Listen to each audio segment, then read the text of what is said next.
अब हम बात करते हैं मैदानों की। पर्वत पढ़ ली हमने, पठार पढ़ ली। अब तीसरा और अंतिम स्थल रूप है मैदान।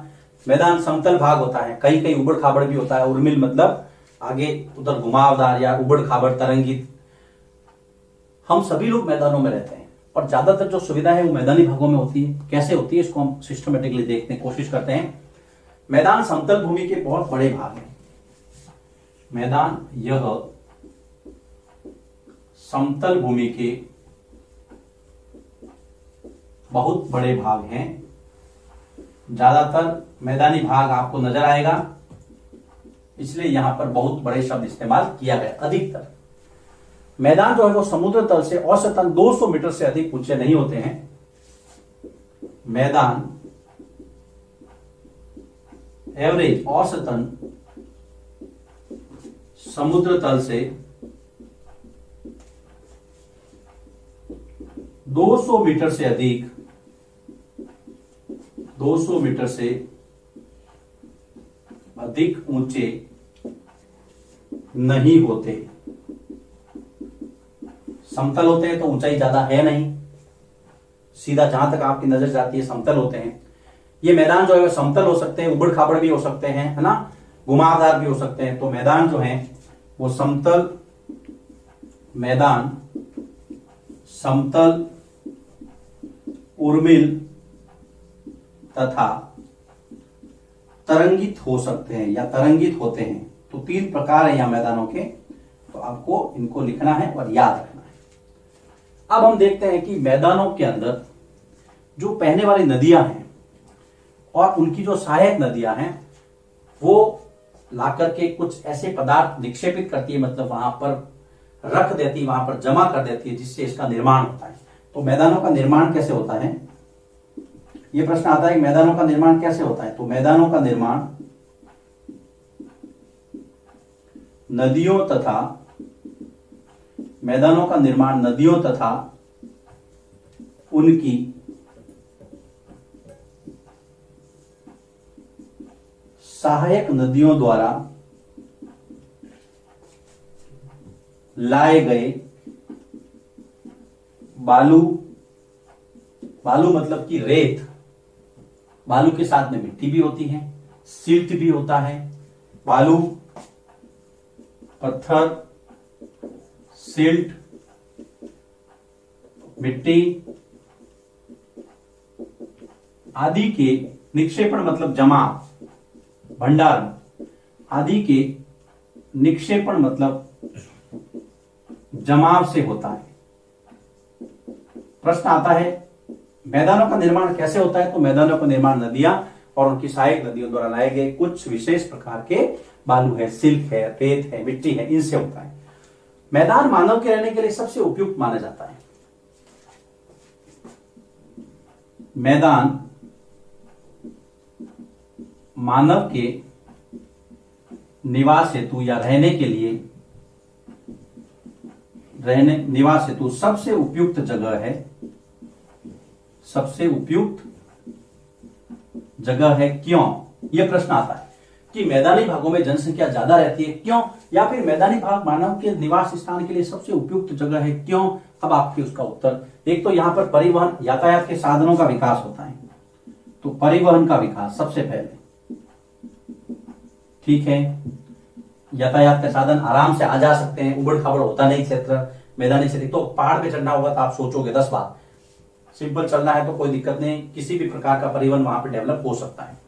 दूसरा, खेती के लिए समतल उपयुक्त जमीन। तो कृषि के लिए, कृषि अर्थात खेती के लिए समतल जमीन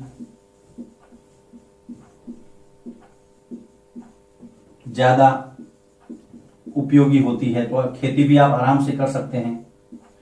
अगर आपको घर बनाना है तो आवास निर्माण के लिए, आवास निर्माण यहां पर सरल होता है। अगर आपको मैदानी भाग में घर बनाना है तो आपको आराम मिलेगा, लेकिन अगर आपको पहाड़ी क्षेत्र में बनाना है तो आप कहोगे अरे सर कहां पहुंचा दिया, ऊपर कौन ले जाएगा इतना। तो प्रश्न है मैदान में मानव ज्यादा क्यों रहता है? परिवहन का विकास, खेती के लिए जमीन और आवास निर्माण जो है वो, उसको 3 बिंदुओं में इसको समेटना है। अब एशिया की बात करें तो गंगा ब्रह्मपुत्र के मैदानी भाग, उदाहरण है यहां पे एशिया में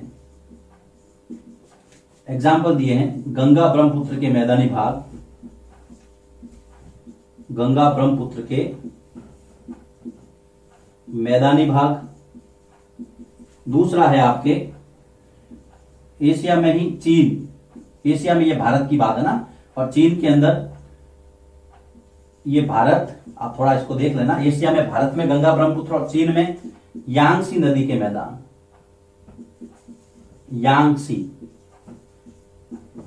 यांगसी नदी के मैदानी भाग या मैदान, ये एग्जाम्पल है मैदानों की। उसके बाद में भारत का जो गंगा का मैदानी प्रदेश है वो सर्वाधिक जनसंख्या वाला क्षेत्र है। भारत के गंगा के मैदानी भाग में सर्वाधिक जनसंख्या रहती है। तो मैदानी भागों में जनसंख्या ज्यादा रहती है, क्यों? इसका आंसर मिल गया आपको और एग्जाम्पल भी हमने पता कर दिया, एग्जाम्पल भी हमने देख लिया। अब हम बात करते हैं स्थल रूप और लोग। स्थल रूप और लोगों का क्या संबंध है? अब स्थल रूप के हिसाब से लोग रहेंगे। अब मैं यहां पर इसको रिपीट नहीं करूंगा, मैं सिर्फ इतना ही लिखूंगा कि पहाड़ी क्षेत्रों में मैदानों की बजाय मैदानी भागों की बजाय अधिक लोग रहते हैं, अधिक कम लोग रहते हैं, सॉरी। अब क्यों ये आप पता करना, क्योंकि मैंने जब पहाड़ पढ़ाया था, पर्वत पढ़ाया था ना, तब इसका मैंने आंसर दिया है आपको कि पहाड़ों में जनसंख्या कम क्यों होती है। क्योंकि एक तो वहां की जलवायु कठोर होती है, यातायात सुगम नहीं होता है, आवास निर्माण के लिए वहां सुविधाएं नहीं होती, कृषि जमीन वहां पर जो है उपलब्ध नहीं होती। इसको देख करके आप लगा सकते हैं, इसको लिख सकते हैं, इसलिए मैं इसको वापिस नहीं लिखूंगा। मुझे यहां पर लिखना था कि पहाड़ी क्षेत्रों में मैदानी भागों की बजाय कम लोग रहते हैं, क्यों? लेकिन इसका आंसर मैं पर्वत वाले टॉपिक में दे चुका हूं, तो आपको उसको देख करके इसका आंसर लिखना है। उसके बाद में मानव की जो प्रवृत्ति है कि वो कभी कभी क्या करता है, प्रकृति का दुरुपयोग करता है। हमें ऐसा नहीं करना चाहिए। मानव अपनी प्रवृत्ति के अनुसार, मानव अपनी प्रवृत्ति के अनुसार कभी कभी प्रकृति का दुरुपयोग करता है। कैसे करता है, यह भी प्रश्न आ सकता है कि प्रकृति का दुरुपयोग कैसे करता है, एग्जाम्पल से समझाओ। तो एग्जाम्पल तो बहुत सारे हैं, जैसे कृषि योग्य जो भूमि है उस पर इमारतें बनाना, कृषि भूमि पर इमारतों का निर्माण, जैसे कृषि भूमि पर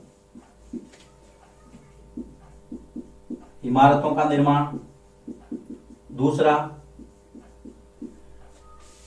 जल स्रोतों में कचरा फेंकना, जैसे नदी वगैरह तालाब हैं, जल स्रोतों में कचरा फेंकना, ये भी हम काम करते हैं। अच्छा काम नहीं है, लेकिन क्या करें, हमारी नियति बन गई है, हमारी आदत बन गई है, इसको सुधारना है बेटा। तो इसके अंदर हम इतना ही देखेंगे, फिर थोड़ा एक वीडियो छोटा सा और बनेगा।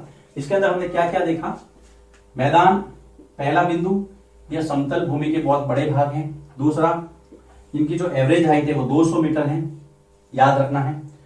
तीसरा, मैदान समतल, उर्मिल और तरंगित हो सकते हैं। चौथा, मैदानों का निर्माण इंपॉर्टेंट है, मैदानों का निर्माण नदियों और उसकी सहायक नदियों द्वारा लाए गए बालू, पत्थर, सिल्ट, मिट्टी से निक्षेपण से बनते हैं। चौथा इंपॉर्टेंट कि मैदानों में जनसंख्या ज्यादा क्यों रहती है, तो आपको पहला, दूसरा और तीसरा बिंदु लिखना है। दो एग्जाम्पल है, यांगसी नदी और गंगा ब्रह्मपुत्र।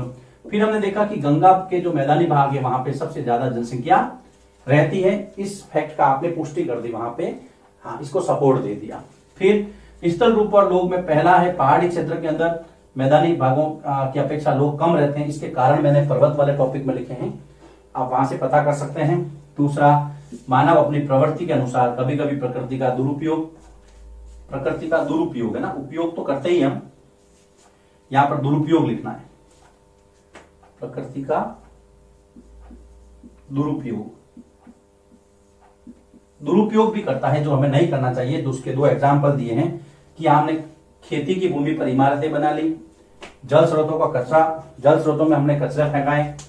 ये खेती की भूमि पर इमारतें का मतलब है जो एग्रीकल्चर लैंड है उसको हम क्या करते हैं, आबादी में कन्वर्ट करा के वहां बिल्डिंगें खड़ी कर रहे हैं, तो खेती नहीं होगी तो खाएंगे क्या। तो कृषि भूमि का भी हमने संरक्षण करना है।